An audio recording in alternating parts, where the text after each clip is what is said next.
As galáxias distantes estão cheias de mistérios. E o homem se pergunta se somos a única espécie inteligente do cosmo. O que está por trás das aparições? Existem regiões do planeta mais propensas a esses incidentes?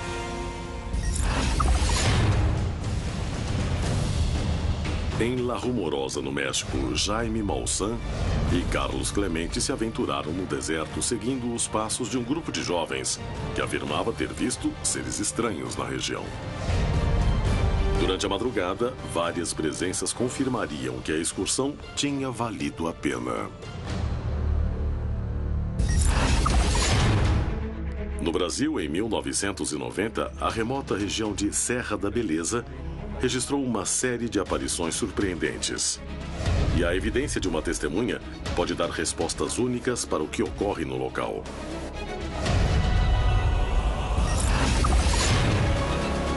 Em 1987, no México, o famoso artista Héctor Gomis estava com amigos em uma estrada quando uma luz estranha cruzou seu caminho. Mais de 25 anos depois, Gomis ainda acredita que o objeto salvou sua vida.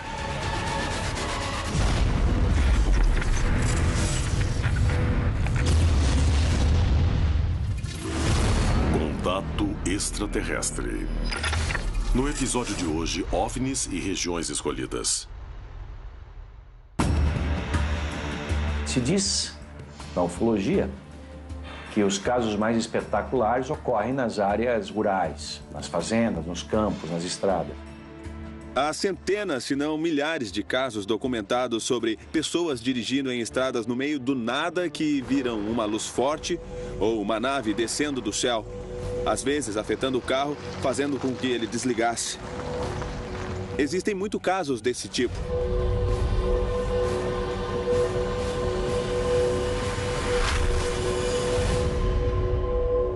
Com esses casos isolados, acredito que o fenômeno OVNI mantém uma distância em torno das grandes massas de densidade demográfica.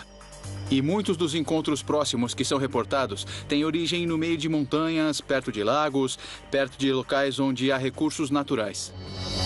O fato de que as regiões menos povoadas apresentem mais aparições do que os grandes centros urbanos equivale a dizer que são regiões escolhidas. Ou existe alguma outra explicação? Um fenômeno que se manifeste no centro de uma cidade intensamente iluminada passa despercebido de praticamente todo mundo. Mas esse mesmo fenômeno luminoso, até de menor intensidade, que se manifeste no campo, atrai a atenção de uma testemunha mesmo a quilômetros de distância, por uma questão óptica, meteorológica. Essas formas de inteligência aproveitam para rodear e ter alguns níveis de interação, porque não deixa de ser fascinante para eles tentarem descobrir ou conhecer o ser humano. Os ufólogos têm que ir nas regiões rurais conversar com as pessoas e vão se surpreender em ver que a cada 100 pessoas, 90 tiveram algum tipo de experiência com o fenômeno UFO. E umas 10 ou 20 dessas 90 tiveram experiências surpreendentes, fortíssimas, contundentes. Muitas das histórias que ocorrem nas regiões menos povoadas do continente nos permitem compreender um pouco mais o que está por trás do fenômeno OVNI. Um incidente ocorrido há quase 20 anos demonstra que muitos dos relatos fazem parte de experiências únicas.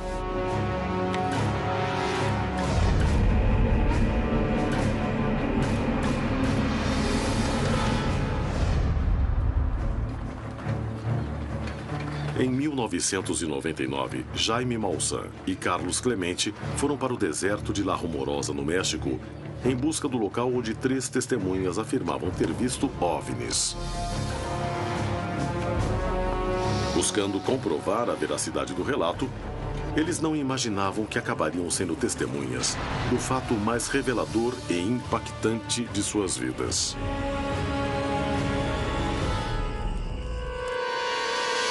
Quando contaram a história, ninguém acreditou naquilo. Mesmo assim, eu achava que aquilo fazia muito sentido.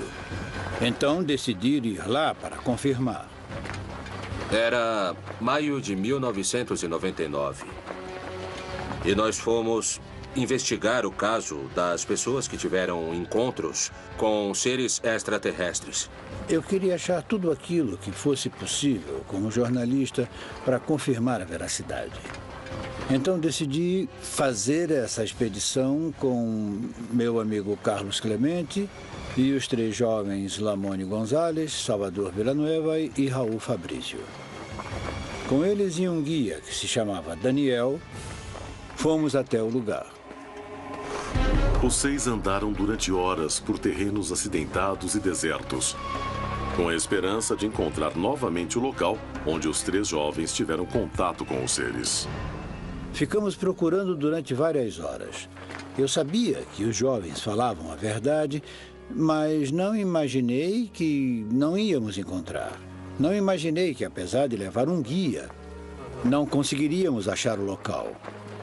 Então, ficamos frustrados. O grupo avançava pelo local, rodeado por inúmeros perigos da natureza.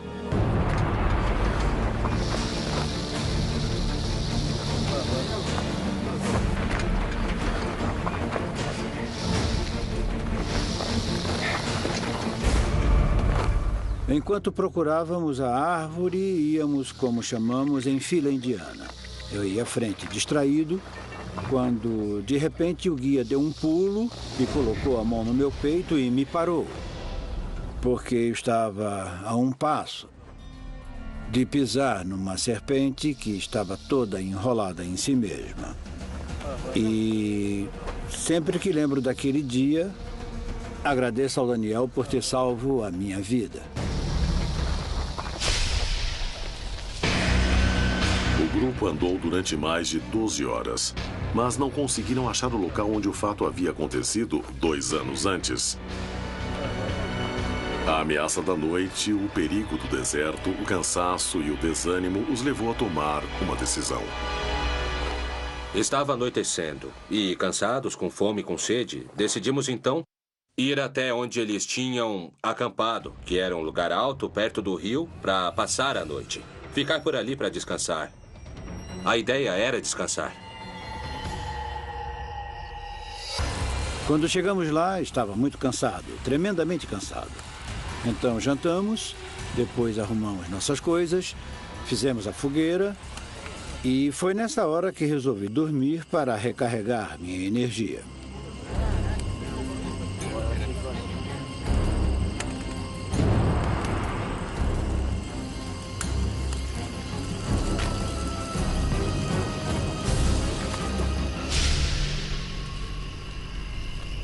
Lá estava eu com uma barraca de camping com um saco de dormir. Estava esgotado. Nós tínhamos passado o dia inteiro procurando a árvore que não conseguimos achar. Até fiquei com dúvidas. Então virei para o lado e dormi.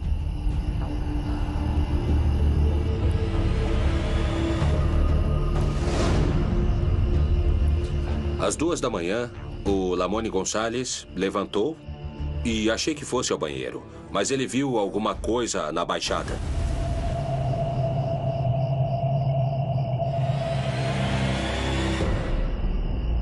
Ele começou a falar pra gente, tem algo ali embaixo, vejo alguma coisa.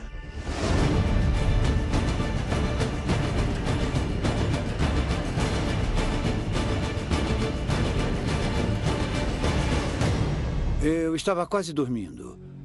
E o Lamone me chamou. Moção, vem aqui, vem aqui. Fingi que dormia. Vem aqui, vem aqui.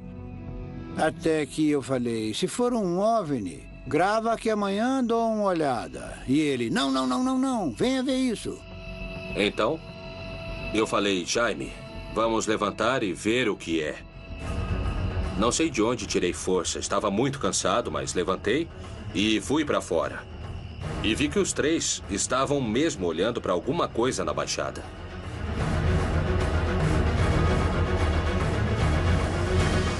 E levantei irritado, porque estava querendo dormir. E quando olhei, não sabia o que era aquilo que estava ali.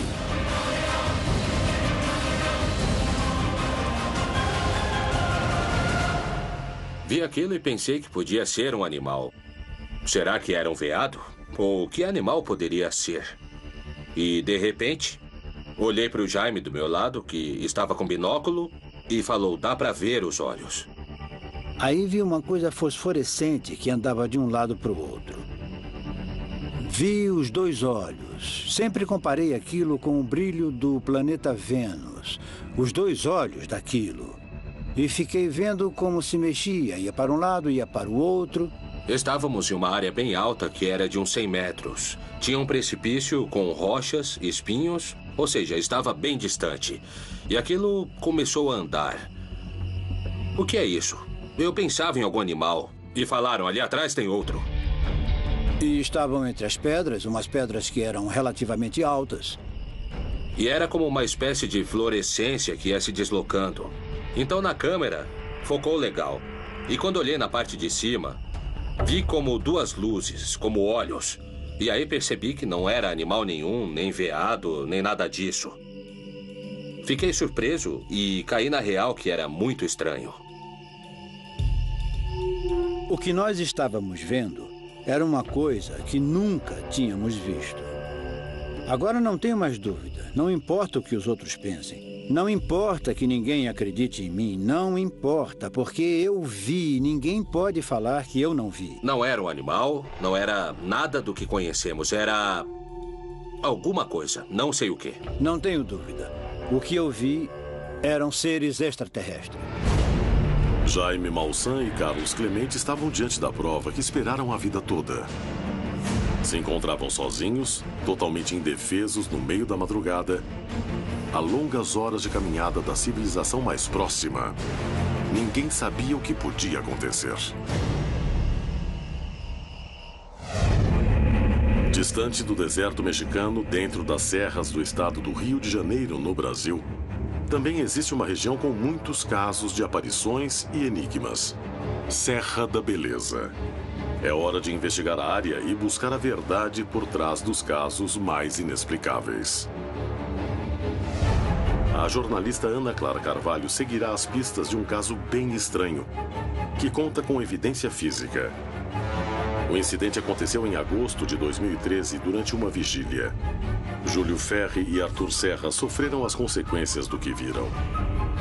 E seus equipamentos foram danificados. Uma das testemunhas diretas do caso aguarda Ana Clara para contar a história e mostrar as provas para a análise. Ana Clara. Em agosto de 2013, nós chegamos na Serra da Beleza por volta das 6 horas. Eu venho fazendo esse trabalho de pesquisa com o Arthur Sérgio, que é uma pessoa que tem muita experiência nessa área. E por volta das 9h30 da noite, veio uma luz assim muito forte. Quando chamei a atenção do Arthur para aquela luz, ele pegou o binóculo e começou a observar e falou, pô, é uma luz muito intensa. E eu então, nesse momento, eu fui pegar a câmera. E justamente no momento que eu peguei a câmera, a luz retraiu. E ela depois, quando eu guardei a câmera, ela pegou, voltou, aquela luz bem resplandecente, e dava a impressão de que eles tinham noção de que a gente estava ali naquele local. E passou-se assim, cerca de 30 segundos, ela voltou a apagar e desapareceu. Você tem a câmera aí? Tenho. Ela, só que depois do evento ela parou de funcionar. Você pode deixar ela com a gente? Posso. Pra gente certeza. Analisar? Posso. Tá ótimo. No dia seguinte, minha vista amanheceu com uma secreção muito grande. E ao longo do dia, a minha vista inchou. E no dia seguinte, na segunda-feira, eu procurei um oftalmologista para poder saber o que tinha acontecido, né? E ele falou que provavelmente era uma irritação causada pela exposição àquele tipo de luz, né? Uhum. Não sei porque o Arthur não ficou tanto, talvez porque ele usa óculos e ele observou com binóculo. Eu não observei a olho nu. Você tem o laudo aí? Tenho, sim. O que você acha que aconteceu contigo, assim? Eu acredito que deva ter sido em função da irradiação transmitida por essa luz, né? Que era uma luz muito intensa, uma luz muito resplandecente. Uhum. E eu tive o avistamento a olho nu, então eu acho que o problema deve ter sido causado por isso. Haveria alguma relação entre a luz e o incômodo na visão? E ainda, seria possível a câmera parar de funcionar como consequência da visualização? Ana Clara resolve conversar com Marco Antônio Petit, um renomado ufólogo que viveu mais de 10 anos na região, tentando determinar o que acontecia ali. A jornalista está decidida a descobrir o mistério de Serra da Beleza.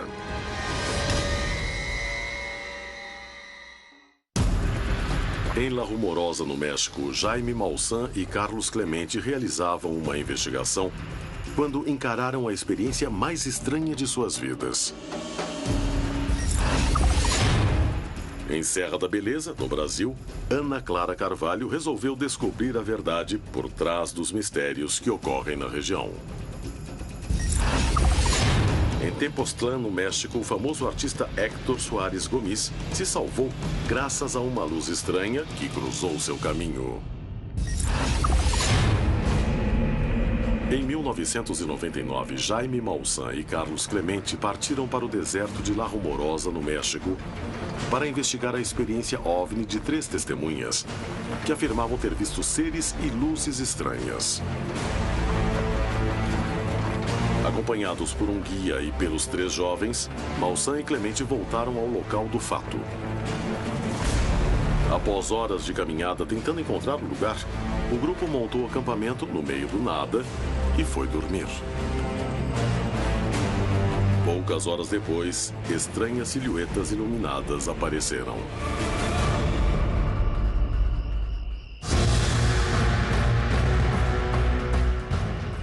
Minha preocupação na hora foi registrar a imagem. Eu sabia que estava diante de algo verdadeiramente extraordinário.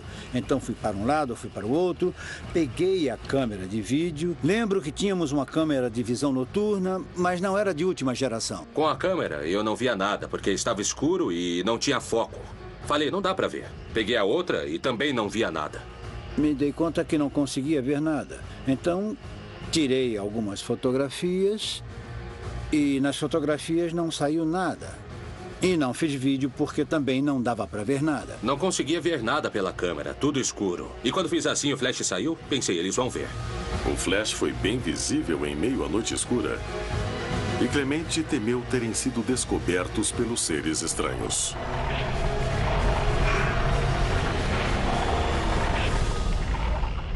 Não tirei a foto e deixei no chão. As câmeras ficaram em segundo plano. Enquanto olhávamos para tudo aquilo, era como se tudo tivesse parado. Não lembro do frio, não lembro do cansaço, não lembro nem de ter sentido medo. Foi emocionante.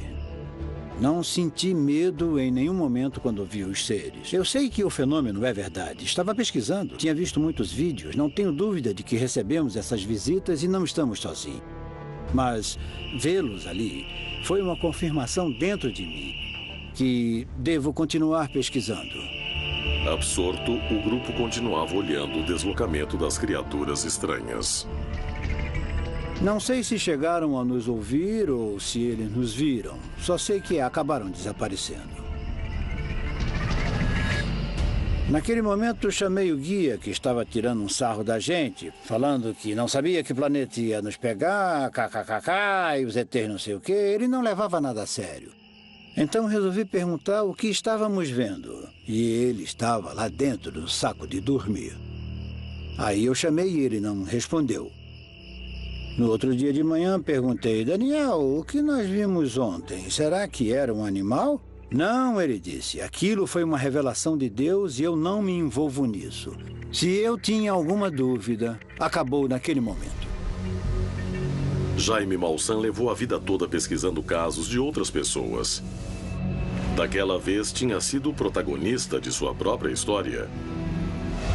Se nunca tinham duvidado da existência de vida extraterrestre, depois daquela noite, Maussan e Clemente tiveram uma comprovação ainda maior, acompanhada pela sensação de que suas vidas nunca mais seriam como antes. Foi uma experiência que eu não esperava. Existe um Carlos Clemente antes e há um Carlos Clemente depois disso. Posso simplesmente falar que era extraterrestre porque é o que penso. Porque não existe nada que eu possa comparar com aquilo. Com certeza, foi um momento extraordinário em nossas vidas. Os estranhos incidentes da noite de 27 de maio de 1999 mudaram para sempre a vida de Jaime Maussan e Carlos Clemente. E seus relatos servem para demonstrar que as imensas áreas despovoadas do continente latino-americano são palco de eventos inexplicáveis.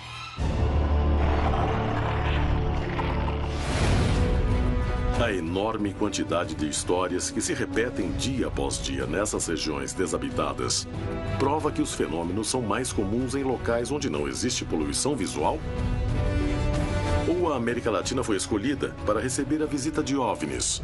A presença extraterrestre na América Latina é muito intensa, tanto em relação à quantidade de casos de aparições como pela experiência. Não acho que na América Latina existam mais aparições do que em outras partes do mundo. O que acontece é que, para poder ver um OVNI, são necessárias certas condições de céu escuro. Em regiões onde a concentração urbana é muito grande, é bem difícil ver os objetos. Eu acho que existem aparições em todo lugar. Você só precisa ir para uma montanha, para o campo, para achar. Se sair para procurar, vai encontrar.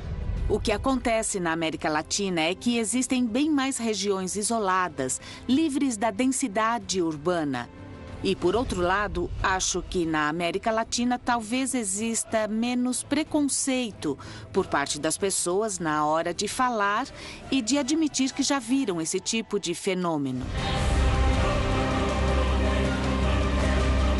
O debate de que o continente latino-americano seria ou não um dos mais notórios em matéria de aparições reúne adeptos dos dois lados.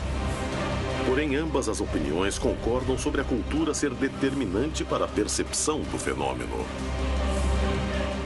Possivelmente há mais casos, entre aspas, na América Latina do que em outras regiões do planeta, porque a investigação de OVNIs está desenvolvendo de uma forma muito interessante, muito forte e constante. A América do Sul, ela é um dos principais pontos onde existem avistamentos, e esses avistamentos são estudados por ufólogos e estudados pelos militares.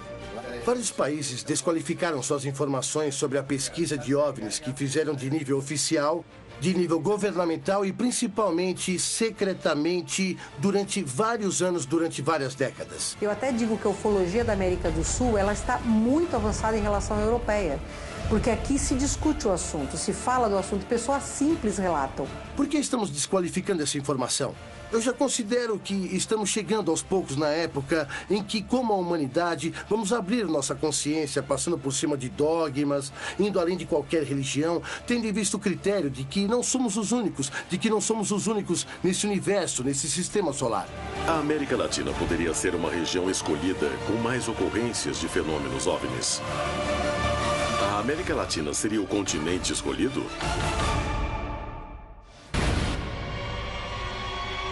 Uma série de episódios ocorridos no Brasil servirá para esclarecer todas as questões que pairam sobre pesquisadores e a população. Ana Clara Carvalho investiga um caso único de OVNI, que conta com evidência física. Durante uma vigília, Júlio Ferri e Arthur Serra viram uma luz estranha que danificou suas câmeras fotográficas. Nas horas seguintes, tiveram problemas nas vistas. Mas será que os fatos estão relacionados? Ana Clara decide falar com Marco Antônio Petit, um renomado ufólogo que durante mais de uma década viveu na região, tentando explicar o que acontecia ali. Eu estou fazendo uma investigação sobre umas aparições de OVNIs na Serra da Beleza. O que o senhor poderia me dizer sobre o assunto? Em 1981, eu comecei a receber uma série de depoimentos de pessoas que moravam na região da Serra da Beleza, referentes à presença de misteriosas luzes que estavam sendo observadas cada vez com mais frequência naquela área. Em maio de 82, pela primeira vez, eu fui para a Serra da Beleza. Nesse dia que nós chegamos lá pela primeira vez, eu tive a chance, juntamente com mais 4 membros do meu grupo, de ficar frente a frente pela primeira vez a um objeto desse. Claramente um objeto de forma discoidal.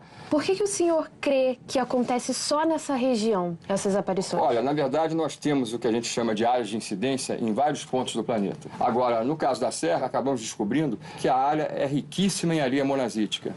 A areia monazítica tem um elemento radioativo que é o tório. Tá ótimo. Obrigada. Vai ser um prazer. Ana Clara confirmou que a área é rica em aparições e que o local pode apresentar uma areia rara, que possui elementos radioativos como o tório. Mas existe alguma relação entre a suposta presença de areia monazítica e as aparições? E há alguma conexão com as queixas que Arthur e Júlio apresentaram? E com o defeito da câmera? Marco Antônio Petit e Ana Clara Carvalho resolvem viajar até o local em busca de explicações. Tiveram mais aparições aqui? Muitas vezes eles sobrevoam essa área aqui por cima de onde nós estamos. E outra área de muita incidência, às vezes, é aquela região de lá. Eles costumam vir de lá, outras vezes eles vêm daquela área lá. E já foram vistos até pousados ali no fundo dessa grota ou desse grotão. Né? Ou seja, toda essa área aqui é uma das áreas mais ricas em aparições de UFOs do nosso país. Ana Clara se encontra com o geólogo Paulo Guimarães antes de analisar a câmera fotográfica e os relatórios médicos que Júlio entregou. Ele irá confirmar ou descartar a presença de areia monazítica e se existe alguma possibilidade de que algum dos elementos presentes no solo do local tenha danificado a câmera e a visão de Júlio e Arthur. Existe alguma rocha dessas que possa emitir algum tipo de luz, que possa estar causando essas aparições? Não existe nenhuma relação da geologia com esse tipo de aparições, não se tem conhecimento dessa possibilidade. As rochas, elas têm propriedades físicas, tá? Elas podem interferir, às vezes, no campo magnético localmente, mas nenhuma delas interfere em termos de atmosférica a ponto de ser confundido com algum objeto. Você já andou bastante pela Serra da Beleza? Já andei fazendo o concentrado de bateia, procurando justamente as tais monazitas que poderiam ter algum mineral radioativo. E as pesquisas indicavam que não tem o potencial ali para recurso mineral na área da monazita ou algum mineral radioativo associado. Existe alguma pedra, alguma rocha geológica que poderia emitir uma irradiação para queimar a câmera? Para acontecer isso, tem que ter uma rocha com uma grande quantidade de algum mineral que tivesse sido excitado por algum tipo de raio específico para gerar uma excitação para queimar uma câmera. A gente não tem isso ali. Muito obrigada. Guimarães descarta que o local tenha presença de areia monazítica. Mas também afirma que não há possibilidade de que algo presente no solo possa ser confundido com luzes, ou que possa danificar a câmera ou a visão. A investigação segue focada na análise da câmera e dos relatórios médicos. Ana se reúne com Luiz Otávio para fazer a avaliação. Queria que você me ajudasse a desvendar o que aconteceu com essa câmera. Ela foi usada para gravar um objeto luminoso no céu e eu não sei o que aconteceu, que na hora não gravou. Certo. Tá? Eu gostaria de saber se teve algum problema nela ou se alguma coisa no ambiente fez com que ela não gravasse, alguma interferência. Entendi. Você pode esperar um pouco? Espero sim. O técnico analisa a câmera e faz uma descoberta-chave para determinar o que houve naquela noite.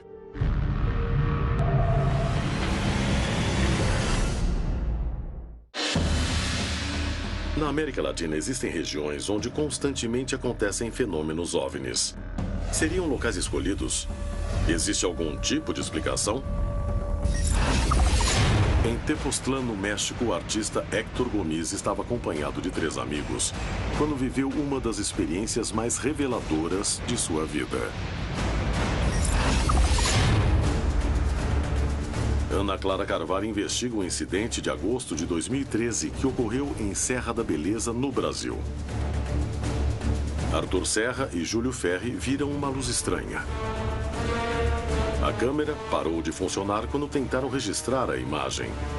E no dia seguinte, os dois estavam com problemas de visão. Existe algo estranho na região? A luz, a máquina com problema e as queixas nos olhos estariam relacionados?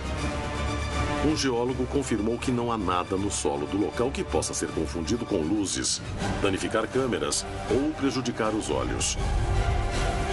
Ana levou a câmera para um especialista a analisá-la e sua resposta ajudará a entender o que acontece na região. A câmera não liga. Eu acho que ela sofreu alguma interferência, alguma coisa eletromagnética, alguma coisa desse tipo, porque não foi calor, alguma coisa no ambiente realmente interferiu na câmera e a câmera foi danificada. Que tipo de coisa pode ter interferido? Talvez alguma radiação, alguma coisa desse tipo. Mas de danificar teria que ser muito forte. Teria que ser algum campo eletromagnético muito forte para poder fazer um dano.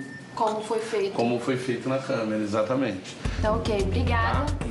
A análise revela que algo externo afetou a câmera. O especialista afirma que pode ter sido algum tipo de magnetismo ou radiação. Um geólogo confirmou que não há nada na região capaz de provocar isso. Será que a causa do dano à câmera é o mesmo que afetou a visão de Arthur e Júlio? Ana viaja a São Paulo para saber como o problema que ocorreu nos olhos dos dois pode ter sido causado e fala com Mauro Campos, médico oftalmologista. Então, doutor, eu tô aqui para investigar um caso do Júlio. Ele foi exposto a uma luz muito forte e o oftalmologista dele atestou que era conjuntivite. Eu queria que o senhor pudesse me explicar o que causou isso. Pelo laudo, eu não consigo dizer com certeza o que aconteceu com os olhos do Júlio. Mas normalmente, quando o olho é submetido a uma grande quantidade de energia luminosa, ele pode apresentar alguns problemas. A luz tem uma parte que é invisível, principalmente a luz ultravioleta é a que causa maiores danos para o olho. Quanto mais curta a energia luminosa, maiores danos ela pode provocar para o olho humano. E se essa energia é muito intensa em curto intervalo de tempo, o dano é ainda maior. E qual o tipo de luz que causa conjuntivite? Quando você tem esses problemas agudos, como uma conjuntivite, uma inflamação da córnea, geralmente a gente associa isso à exposição à luz ultravioleta em grande quantidade, grande energia, por um curto tempo. Caracteristicamente, a pessoa, no momento que vê a luz, não sente nada. Essa inflamação vai se manifestar com dor, com olho vermelho, cerca de 3 a 4 horas após a lesão, que é o que parece que ocorreu com o Júlio. A única coisa que a gente pode garantir é que era uma fonte de luz ultravioleta, pelo tipo de lesão que ela produziu. Muito obrigada por ter me recebido. Após considerar todos os aspectos que envolvem o relato de Arthur e Júlio, Ana Clara chegou à conclusão, graças à sua entrevista com Mauro Campos, que um dano semelhante só poderia ter sido causado por uma luz ultravioleta. Porém, a vigília aconteceu à noite. A investigação revela que Serra da Beleza é uma área de muitas aparições e que nenhuma particularidade geológica pode explicar a presença de luzes nem danos a equipamentos. Teria sido consequência da luz que eles viram? Em caso positivo, qual a sua origem? Tais incógnitas levam pesquisadores em busca de respostas para o que está por trás desse fenômeno. Relatos de homens interagindo com OVNIs são frequentes nas regiões de menor população. Uma história chama a atenção por sua importância.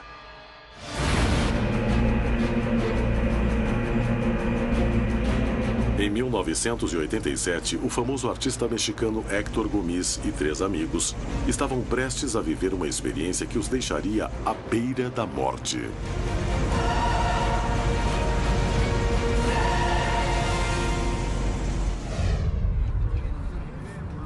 Os 4 amigos tinham ido a uma casa noturna. Era de madrugada e todos estavam cansados. E ainda tinham um longo caminho até suas casas. O que nenhum deles suspeitava era que iam viver uma experiência que mudaria suas vidas. Aproximadamente entre 4h30 e 5 da manhã, nós saímos, 3 amigos e eu, de um clube muito famoso em Cuernavaca. Nós éramos adolescentes rebeldes. Os 4 jovens voltavam para casa depois de uma noite de balada. Um típico passeio adolescente que faziam todos os fins de semana. Porém, aquela noite guardava algo muito misterioso. Todos estavam cansados e queriam chegar logo em suas casas. 2 irmãos iam atrás e eu ia no banco do passageiro. Era o caminho da minha casa em Cocoyoc. Uma simples escolha os levava para um grande perigo. Tem 2 jeitos de voltar para Cocoyoc. Pela estrada de Cuernavaca ou por uma rodovia, uma expressa muito perigosa que se chama Canhão de Lobos. Dá mais volta aí pela estrada e como a gente queria chegar rápido, nós fomos pela rodovia. Aproveitando que o carro era novo, o jovem que dirigia acelerava em alta velocidade pela estrada perigosa. A gente falava das meninas que conhecemos, dos planos para o dia seguinte. A gente estava conversando sobre coisas que normalmente adolescentes falam quando saem. E de repente, alguma coisa chamou a minha atenção. Alguma coisa que acendia e apagava.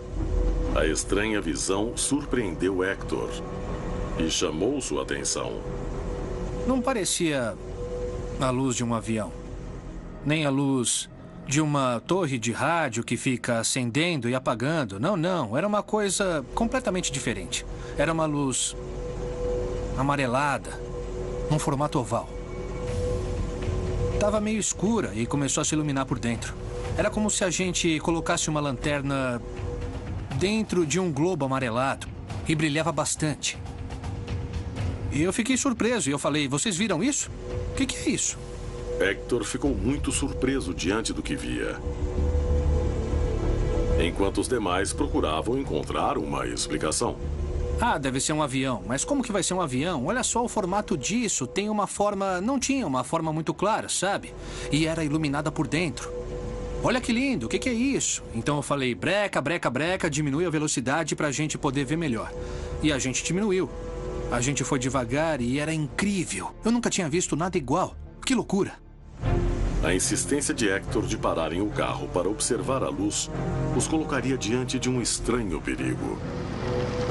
A gente parou o carro e todo mundo que estava lá atrás, todo mundo que estava sonolento, desceu também. E eles se surpreenderam com a luz.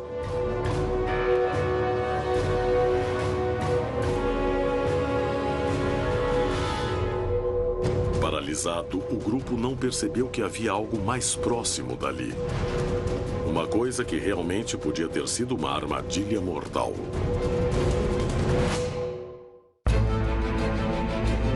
Em 1987, o famoso artista mexicano Héctor Gomis e 3 amigos voltavam para casa após uma típica balada adolescente. O motorista dirigia em alta velocidade um carro 0 km. Os 4 iam conversando sobre o passeio, quando Hector notou que uma luz estranha se movia no céu. O OVNI os acompanhou durante uma parte do percurso e ele quis parar o carro para ver melhor o que era. A simples decisão estava prestes a mudar suas vidas para sempre.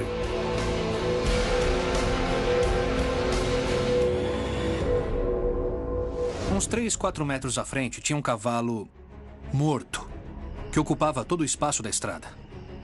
Hector se deu conta de que algo muito estranho acabava de acontecer com todos e que estava diante de uma experiência única. Me deu um calafrio por todo o corpo. Da nuca descendo pela espinha. Aquilo foi muito forte. E naquela hora eu me dei conta de que a luz tinha salvado a nossa vida, porque estando a 150, 160, teria sido como bater contra uma parede de concreto. Então, a gente se juntou e puxou o cavalo para a lateral da pista.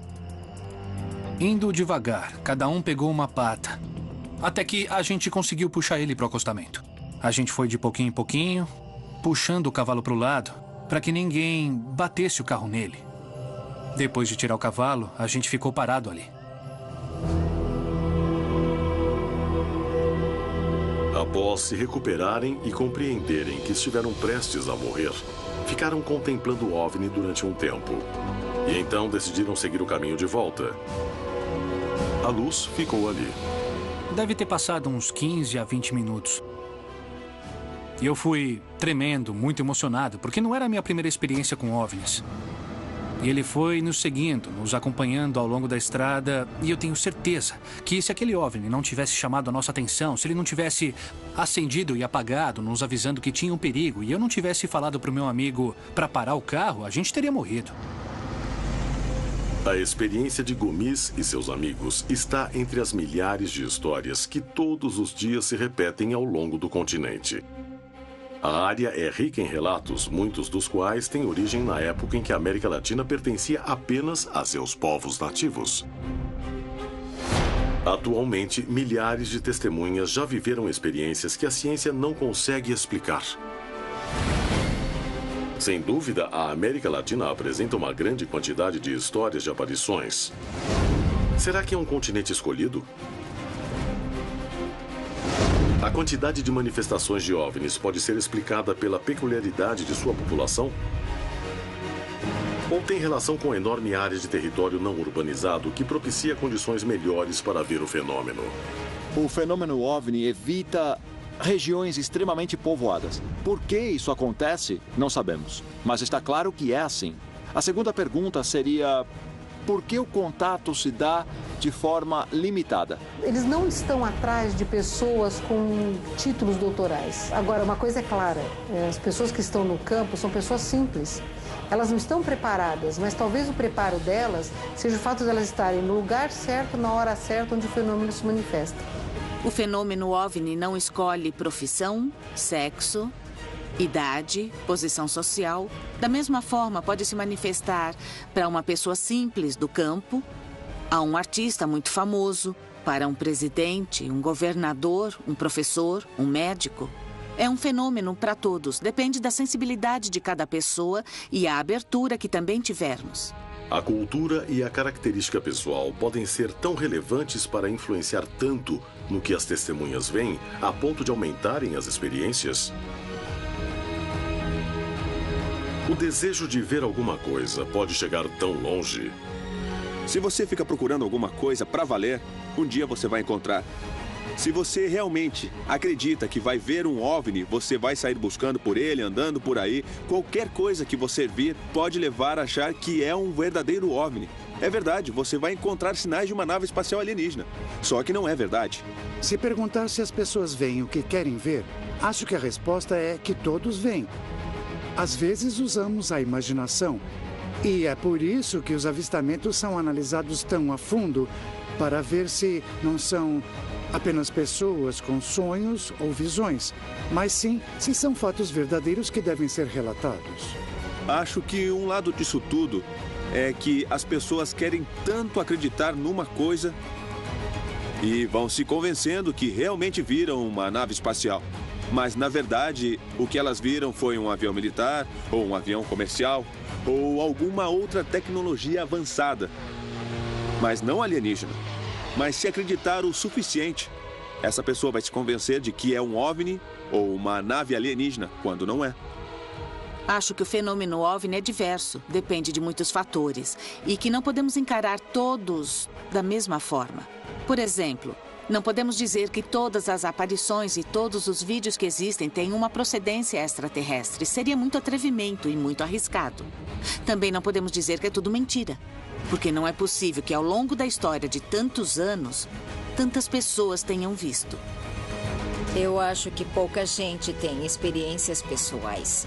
Quando você tem uma experiência pessoal, fica ainda mais difícil se convencer de que não é verdadeira. Você não pode convencer alguém de que não viu algo quando a pessoa viu. As histórias de OVNIs vistos em locais afastados se repetem. E muitas são tão fascinantes que chamam a atenção dos mais renomados especialistas que vão a esses locais remotos para encontrar a verdade. Um dia o homem poderá revelar o que se esconde por trás do fenômeno OVNI. Ou essa verdade já foi descoberta, mas não revelada. O continente abriga milhares de relatos que aguardam serem descobertos. E chegou a hora de ir atrás da verdade.